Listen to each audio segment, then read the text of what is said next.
Santa María de Cervellón, llamada comúnmente de Socors, a causa de los socorros que prestó a toda clase de necesitados en la tierra y en el mar, nació por los años de 1230 en la ciudad de Barcelona, de la ilustre y muy distinguida familia de los Cervellones. Enlazada con la real sangre de los condes de aquella ciudad, fuese por los ruegos de San Pedro Nolasco, cuya protección invocaron los padres de la Santa para que intercediese con el Señor a fin de que les diese sucesión, o porque Dios les concediese este único fruto de su bendición, atendidas sus fervorosas súplicas y piadosas intenciones. Lo cierto es que María se dejó ver en el mundo dotada de un sinnúmero de gracias correspondientes a los altos fines que sobre ella tenía la divina providencia. Recibió el bautismo en la parroquia de Santa María del Mar, y con él aquel candor y pureza que confiere el sacramento, la que conservó inviolable toda su vida, correspondiendo con su conducta a la santidad del nombre que le impusieron en honor de la Reina de los Ángeles. Su madre, señora de grande mérito, quiso encargarse por sí de su primera educación y formarla en la virtud desde sus más tiernos años, creyendo juiciosamente que estas primeras impresiones influyen no poco en el resto de la vida, y que son la semilla fecunda a que corresponde el fruto en la sucesión del tiempo. Con estas miras se aplicó a imprimir en el delicado corazón de la niña los altos dictámenes de la religión, el desprecio de las vanidades del mundo y las saludables máximas del Evangelio. Hacían estas lecciones tanto efecto en el alma de María, que por el gusto con que las oía y los esfuerzos con que procuraba ponerlas en práctica, daba sensibles señales de su aprovechamiento. Su total distracción de los pueriles entendimientos, su inclinación como natural a la virtud, su devoción, su caridad, su candor y su modestia, extendiendo a lo que ordinariamente se puede esperar de una edad tan tierna como era la suya, hicieron conocer a sus padres que el temperamento y humor natural no eran los que gobernaban la madurez de juicio y gravedad de la niña, sino el movimiento de una particular gracia con que Dios la había prevenido para desprenderse del amor de las cosas de la tierra en medio de la abundancia y esplendor de su familia. Notóse en ella una afición muy particular a la oración, aún antes de conocer el mérito de este santo ejercicio, y una compasión muy tierna para con los pobres, en quienes invertía todo cuanto solían darla sus padres, y adquiría ella con la labor de sus manos. Nacida nuestra santa para la virtud, criada con máximas tan cristianas y nutrida en los más santos ejercicios de piedad, hacía cada día maravillosos progresos en la carrera de la perfección. Se le conoció una grande inclinación a la vida religiosa, y en proporción era su aversión a todas las vanidades del siglo, y su abstracción de los objetos de la tierra. Nunca salió de su casa sino para ir a la iglesia, en compañía de su buena madre, o para visitar a los hospitales, a los que iba 3 días a la semana, guiada de su fervorosa caridad, a fin de asistir, socorrer y aliviar a los pobres enfermos.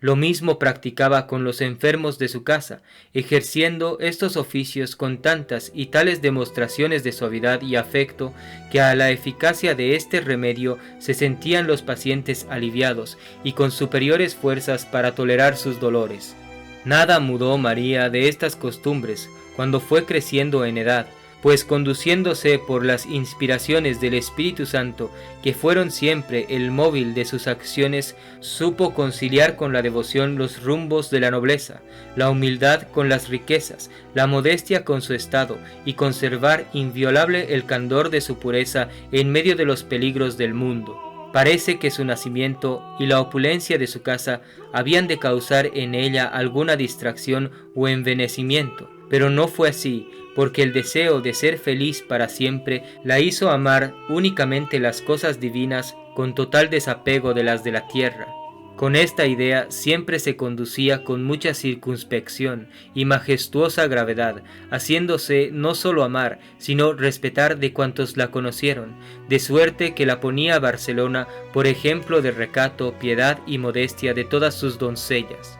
A las relevantes prendas de que estaba adornada el alma de María correspondían las hermosas dotes de su cuerpo, y haciéndola objeto de la estimación de las gentes, apenas llegó a la edad competente, se declararon muchos señores principales pretendientes de su mano, enamorados de su belleza, de su natural vivacidad y de su grandeza de espíritu, realzando estas cualidades un cierto aire de santidad que se dejaba ver en todas sus acciones y movimientos. No se atrevieron los padres, conociendo el modo de vivir de su hija, a hacerla ninguna proposición, pero no obraron así los parientes, quienes mostrando el mayor empeño en que tomase estado, principiaron a asediarla, fatigándola con continuas reflexiones, y siendo más pesado en ellas un tío suyo, le respondió María con el respeto debido, que le agradecía su cuidado, pero que supiese que la elección de estado la tenía confiada a Dios,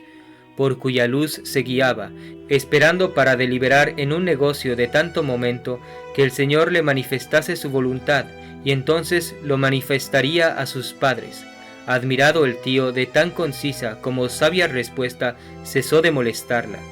Victoriosa así nuestra santa de la fuerte tentación, redobló la vigilancia para conservar ilesa su integridad, valiéndose de la oración, meditación y ejercicios de penitencia, y separándose de todo trato humano, a excepción del tiempo que empleaba en los hospitales y en las iglesias, frecuentando los sacramentos. Tanta exactitud en conservar su pureza virginal no podía dejar de protegerla el cielo, en cuyo obsequio obraba la castísima doncella. Predicó en aquella coyuntura Fray Bernardo de Corbaria, su director, un sermón sobre las prerrogativas de la virginidad, y oyéndolo su hija espiritual, encendida en vivísimos deseos de conservar intacta una virtud tan agradable a los ojos de Dios, deshecha en lágrimas, se volvió a su madre, y apretándola la mano fuertemente la dijo: «Señora, conmigo habla el predicador, Dios mueve su lengua para mi desengaño. Yo soy toda de Jesucristo, que me llama para esposa suya, y así no tienen que porfiar mis parientes para que tome otro estado».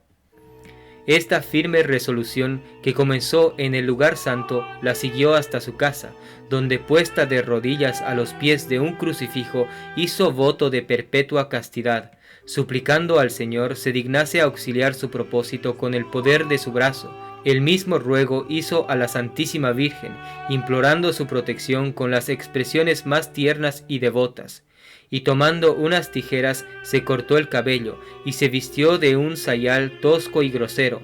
En esta disposición se presentó a sus padres, y renovando el discurso que había principiado en la iglesia, les hizo ver con sabias y concluyentes razones que en consagrarse al Señor se interesaba nada menos que su salvación.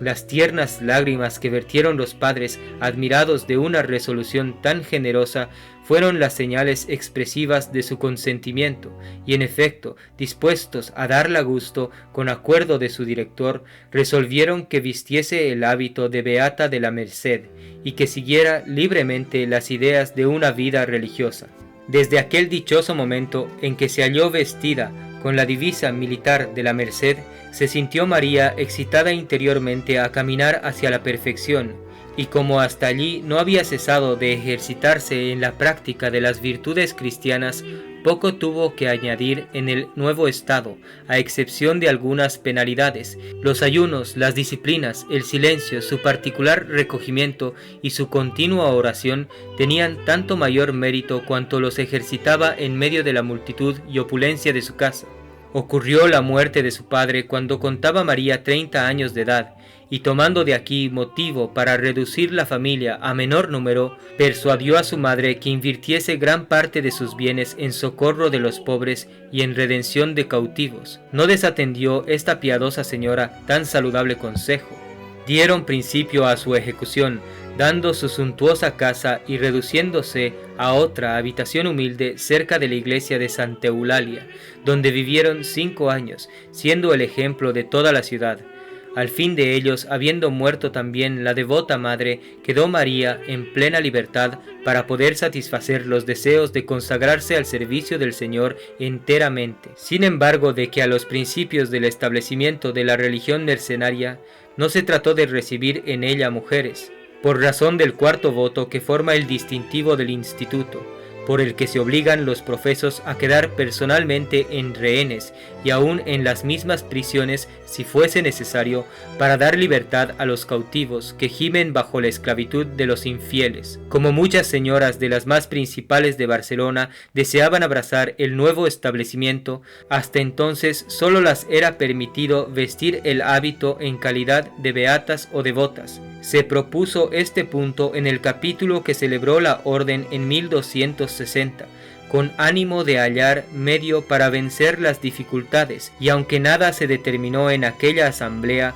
quedando todos los ánimos dispuestos, se resolvió después recibir en la religión a las mujeres. En el siguiente capítulo, habido en el año 1265, en que sucedió la muerte de la Madre de María, enterada esta de la resolución, fue la primera que vistió el santo hábito de religiosa en el día 25 de marzo del mismo año, que era el 35 de su edad, 47 del establecimiento del orden y 30 de su aprobación por la santidad de Gregorio IX, y en el siguiente año hizo su profesión con asistencia de toda la nobleza de la ciudad, en manos de su director, concebida en estos términos: yo, Sor María de Cervellón, ofrezco a Dios y a la bienaventurada siempre Virgen María de la Merced o Misericordia, pobreza, obediencia y castidad, y me obligo a trabajar para la redención de los cautivos, por los cuales haré lo que a nuestro Padre General fuese bien visto. Luego que hubo hecho este solemne acto, e invertido en alivio de los pobres y en redención de cautivos su cuantioso patrimonio, se retiró a una casa con otras nobles señoras y mujeres devotas que siguieron su ejemplo, a quienes el reverendísimo Corvario dio ciertos estatutos muy sabios y prudentes, con que dirigiesen su vida religiosa. Era preciso nombrar superiora para la dirección y gobierno de aquella comunidad, y de común consentimiento se hizo la elección en nuestra santa, a pesar de su humilde resistencia. Instruida plenamente María en las obligaciones del empleo, solo pensó en desempeñarlas con la perfección posible, y persuadida que los superiores deben mandar más con las obras que con las palabras, emprendió un género de vida admirable, capaz de fomentar el fervor de sus súbditas y de recompensar en los principios la santidad de aquel nobilísimo establecimiento. La vigilancia, la discreción y la caridad con que gobernaba a sus hijas y su conducta en toda suerte de virtudes religiosas las hizo conocer que se había puesto al frente de ellas para servirlas de modelo más que de superiora. Sus instrucciones, que llevaban por delante sus ejemplos, se encaminaban a inspirarlas el menosprecio del mundo, el silencio, la penitencia, el amor a la pureza y las humillaciones, pero más que todo el deseo de servir a Jesucristo, de quien se habían consagrado esposas, y asimismo a los pobres, principalmente aquellos que lloraban en el cautiverio, cuyo rescate era el punto cardinal de su instituto. Su régimen ordinario parecería increíble en una salud sumamente debilitada con el rigor de sus grandes penitencias. A no asegurarlo las actas de su prodigiosa vida, ella hacía hasta los oficios más humildes y penosos de la casa, lavaba los pies con indecible ternura a los pobres cautivos que redimían sus hermanos, y como en su tiempo no se observaba la clausura que hoy guardan las religiosas, siguiendo su antigua costumbre, asistía 3 días a la semana a los hospitales. Sus disciplinas eran diarias y sangrientas, ayunaba a pan y agua 3 días cada semana, y siempre traía oprimido su virginal cuerpo con una cadena de hierro pesadísima. Su sueño era más mortificación que descanso, tomándolo, y siempre por corto tiempo, sobre el duro suelo, y quejándose del cuerpo cuando la rendía el sueño, solía decir: ¿quién me librará de esta muerte cotidiana, de este sepulcro en que vivo y de este caos de miserias? El tiempo sobrante de todos estos ejercicios lo empleaba en consolar a los afligidos, en socorrer a los pobres, en libertar a los encarcelados y en procurar subsidios para la redención de cautivos, cuyos hechos fueron tan notorios, comunes y públicos que, dejando de llamarla por su propio apellido, era conocida de todos por María de Socors o de Socorro. Aunque los que procuró en la tierra eran bastantes para merecerla este nombre, aún fueron mayores los que prestó en el mar, por la especial gracia que la concedió Dios para socorrer a los navegantes que se hallaban en peligro de naufragar, por cuya razón la pintan comúnmente con una nave en las manos. Tantas veces remedió estos fracasos que su fama corrió por todos los mares. Invocábanla los marineros apenas veían el peligro de una tormenta y luego experimentaban su asistencia. No pocas veces la echaron menos sus hijas, y viéndola volver después de largo rato, notaban que traía el hábito mojado y que destilaba gotas por toda su extremidad, indicios nada equívocos de haber andado sobre las aguas en semejantes expediciones. Toda la ciudad de Barcelona fue testigo del prodigio que obró a su vista con una nave que iba a naufragar irremediablemente. Si María no hubiese acudido a socorrerla, caminando sobre las olas como pudiera por tierra firme, no menos se celebró otro portento de esta especie, que ejecutó en el año de 1283 en favor de Fray Manuel de Albuquerque y Fray Arnaldo de Liniverio, que venían de hacer una redención. Alborotado el mar, furiosamente corría el navío a discreción de los vientos, muy expuesto a la desgracia de irse a pique, mas luego que invocaron a nuestra santa, la vieron venir sobre las olas, y llegándose a ellos les dijo: Ea, hermanos, buen ánimo, alentaos en el Señor que manda los vientos y el mar, que luego quedaréis sin riesgo, como se verificó puntualmente. Tal era la gracia de hacer milagros que había concedido el Señor a la ardiente caridad de María para con sus prójimos, pero el amor que tenía a éstos nacía del inmensurable que profesaba a Jesucristo. Este Señor era el objeto atractivo de todas sus atenciones. En Él vivía, en Él se movía, en Él existía, no separándose jamás de su presencia. Este mismo amor en que se hallaba abrazado su corazón la hacía prorrumpir en palabras llenas de fuego, capaces de encender a los pechos más fríos. Oraba sin interrupción, pues todas las ocupaciones y cuidados exteriores no eran capaces de distraer su espíritu. La materia más frecuente de su oración eran la pasión y muerte del crucificado, su esposo. En la consideración de estos sacrosantos misterios se empleaba con tanta intención, con tanta ternura y con tanto afecto, que permaneciendo en ellos por muchas horas la merecieron el nombre de contemplativa, manifestándose no pocas veces arrebatada en largos éxtasis y admirables deliquios, que daban a conocer bastantemente el volcán de fuego que ardía en su pecho, y la facilidad de elevarse hasta la unión con su amado. Extenuadas las fuerzas de María al rigor de sus incomparables mortificaciones y grandes penitencias, entre otras infinitas gracias que la concedió el Señor, la manifestó que había llegado al fin de su carrera. Dispúsose a recibir la muerte con las preparaciones que es fácil considerar en una alma encendida en el amor de Jesucristo, y después de haber exhortado a sus hijas a practicar las virtudes religiosas y a seguir con fervor el camino de la perfección, entre las lágrimas de estas y afectuosas jaculatorias, abrazada con un crucifijo, entregó su espíritu en manos del Criador a 19 de septiembre del año 1290. Apenas expiró cuando Dios quiso hacer sensible la santidad y la gloria a que había elevado a su sierva fiel por un sinnúmero de prodigios. Su cuerpo despidió un olor suave y aromático, y además transporó cierto humor sutil, que, coagulándose en la superficie a manera de un precioso ungüento, fue eficaz medicina que sanó a muchos enfermos. Tuviéronlo 3 días en el féretro, para satisfacer la devoción del inconsolable pueblo que concurría a venerarlo, después de los cuales se depositó en el mismo convento, en el cementerio destinado para las religiosas, donde se mantuvo en grande veneración por mucho tiempo.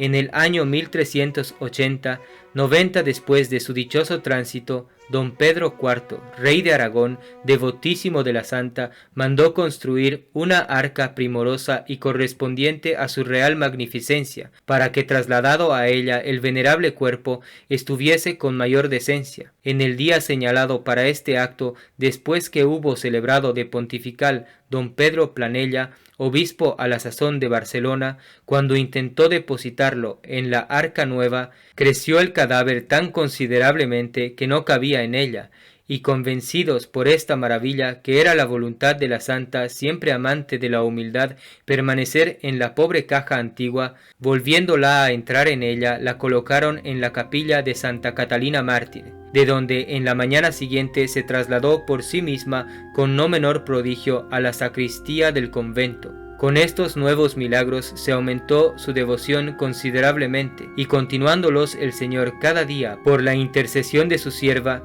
no es el menor la incorrupción de su cuerpo, el cual, hecha inspección 339 años después de su muerte, se halló íntegro y flexible, excepto la mano derecha, pie izquierdo y una costilla que se habían extraído para reliquias. Justificados todos estos y otros muchos milagros, con el heroísmo de sus virtudes, en el proceso informativo hecho a este fin, declaró su culto inmemorial la Sagrada Congregación de Ritos en el día 9 de febrero de 1692, cuyo decreto aprobó Inocencio XII en 13 del mismo mes, y autorizando aquella en 2 de octubre de 1694 a la orden para que celebrase el oficio de la santa con el rito de rezo doble, lo confirmó su santidad en 9 del mismo mes y año.